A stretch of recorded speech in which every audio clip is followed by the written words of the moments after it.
بسم اللہ الرحمن الرحیم۔ حضرت ایوب علیہ السلام، حضرت موسیٰ علیہ السلام کے انتقال کے بعد بنی اسرائیل کی بہت ترقی ہوئی۔ اس کے بعد آہستہ آہستہ ان میں اختلافات پیدا ہو گئے اور اللہ تعالیٰ کے بتائے ہوئے صحیح راستے تو بھولتے گئے۔ بنی اسرائیل کی ہدایت کے لیے اللہ پاک نے اور کتنے ہی نبی بھیجے جو حضرت موسیٰ علیہ السلام پر نازل کی ہوئی کتاب تورات کی تعلیم دیتے رہے اور بنی اسرائیل کو پھر سیدھے راستے پر لگاتے رہے۔ حضرت ایوب علیہ السلام بھی انہی پیغمبروں میں سے ایک ہیں جو بنی اسرائیل کو تورات کی تعلیم دینے کے لیے تشریف لائے تھے۔ حضرت ایوب علیہ السلام اللہ تعالیٰ کے بڑے صابر پیغمبر گزرے ہیں۔ آپ کا ذکر بھی کئی جگہ قرآن مجید میں ملتا ہے۔ آپ بڑے ہی مالدار خوشحال تھے اور آپ کی بہت سی اولاد تھی۔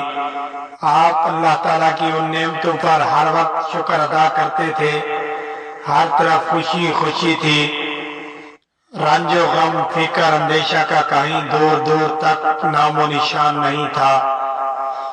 آخر آپ کی آزمائش کا وقت آ گیا تاکہ اللہ تعالیٰ کے سچے بندوں کی نشانی رہتی دنیا تک قائم رہے اور صبر شکر کی مثالیں ہمیشہ زندہ رہیں۔ اللہ تعالیٰ نے ایک ایک کر کے اپنی نعمتیں واپس لینا شروع کر دی۔ مال دولت، باغات، سبزہ زار، کھیت، مکانات، جانور، اولاد، سب کے سب رخصت ہو گئے اور آخر میں صحت نے بھی جواب دے دیا۔ بدن میں کیڑے پڑ گئے، سارا بدن پھٹ گیا، مگر آپ ان سب مصیبتوں پر بھی اللہ تعالیٰ کا شکر ادا کرتے رہے۔ اللہ تعالیٰ ہی کی یاد میں لگے رہتے، شکوہ شکایت نہ کرتے، نہ شکری کا ذکر ہی کیا۔ صبر کی بھی ایک حد ہوتی ہے، جب اس کا پیمانہ لبریز ہو گیا تو انہوں نے اپنے رب کو پکارا اور فریاد کی، مجھے شیطان نے رنج اور تکلیف پہنچا رکھی ہے، تو میرے حال پر رحم کر کہ تو ہی سب سے زیادہ رحم کرنے والا ہے۔ آخر اللہ تعالیٰ کو ان کے حال پر رحم آیا۔ اس نے حکم دیا کہ تم اپنے پاؤں سے زمین پر ٹھوکر مارو۔ ٹھوکر ماری تو ایک چشمہ نکلا۔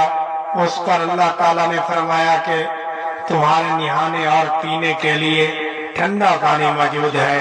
جب وہ اس پانی سے نہائے اور اس کو پیا تو ان کی تمام بیماریاں دور ہو گئیں، اور اس کے بعد ہی اللہ نے یہ بھی احسان کیا کہ ان کو پھر تمام نعمتیں اور برکتیں بھی دی اور بیوی بچے بھی عنایت کیے۔